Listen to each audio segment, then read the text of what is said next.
Okay students, आज हम chapter number 2 का नेक्स्ट टॉपिक डिस्कस कर रहे हैं, that is discovery of neutrons. इनको किसने डिस्कवर किया, ये कैसे डिस्कवर हुए, ये सारा हम आज डिटेल में कर लेंगे। ठीक है, तो जी एक साइंटिस्ट था जिसका नाम था रदरफोर्ड।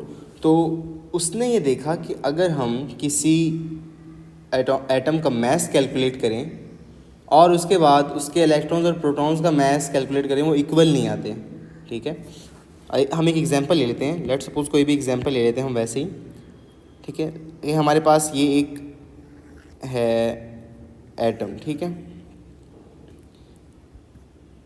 ये मेरे पास यहाँ पे प्रोटॉन है, यहाँ पे इलेक्ट्रॉन है शेल्स के अंदर। ठीक है, हम इसका कहते हैं, हमने वैसे कैलकुलेट किया कि इसका मैस जो है वो 10 ग्राम है। ठीक है, 10 ग्राम है, लेकिन मैंने इसके प्रोटॉन्स का मैस कैलकुलेट किया।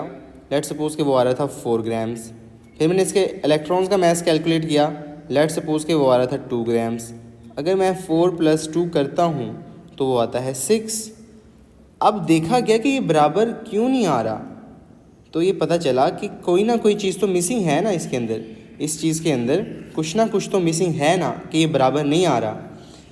तो फिर 1920 के अंदर ये डिक्लेयर कर दिया रदरफोर्ड ने कि इसके अंदर कुछ न्यूट्रल पार्टिकल्स हैं।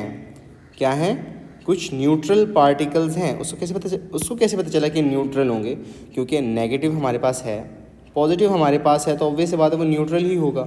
ठीक है, और ये भी उन्होंने प्रिडिक्ट किया कि जो उस चीज़ का मैस है जो मिसिंग है, उस चीज़ का जो मैस होगा वो राउंड अबाउट प्रोटॉन नंबर के इक्वल होगा, राउंड अबाउट तकरीबन इसके बराबर होगा। ठीक है, ओके। तो 1932 में फाइनली इन 1932 जेम्स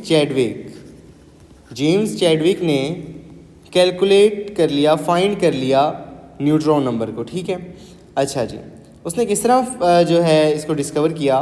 उन्होंने एक बेरिलियम का एटम ले लिया, बेरिलियम का। ठीक है, उसके ऊपर अल्फ़ा पार्टिकल्स की बम्बार्डमेंट की। उन्होंने हीलियम को, जो एक नोबल गैस है, उसको एज एन अल्फ़ा पार्टिकल लिया और उसकी इसके ऊपर बम्बार्डमेंट की। ठीक है, तो इन रिज़ल्ट हमारे पास कोक प्रोड्यूस हुआ। इसके साथ साथ हाई पेनिट्रेटिंग रेडिएशंस, जिनको हम न्यूट्रॉन्स ही बोलते हैं।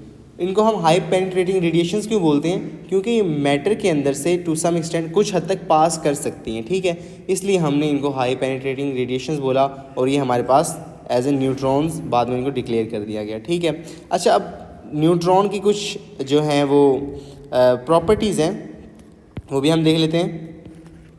Properties of neutrons. ठीक है, तो क्या है जी? एक तो हमने डिस्कस कर ली है कि जो है इनका जो मैस होता है, mass of neutron almost equal to proton. ऐसे ही हमने ऊपर डिस्कस भी किया था, अभी बताया भी था मैंने आपको। एक और जो पॉइंट है वो ये है कि ये न्यूट्रल, ये भी हमने डिस्कस कर लिया है। ये न्यूट्रल होंगे। न्यूट्रल क्यों होंगे? क्योंकि पॉजिटिव और नेगेटिव तो हमारे पास ऑलरेडी है, तो नेगेटिव होंगे। ठीक है, और एक भी हम ये तीसरी भी हमने ऊपर पढ़ लिया कि ये आर वेरी हाई पेनिट्रेटिंग।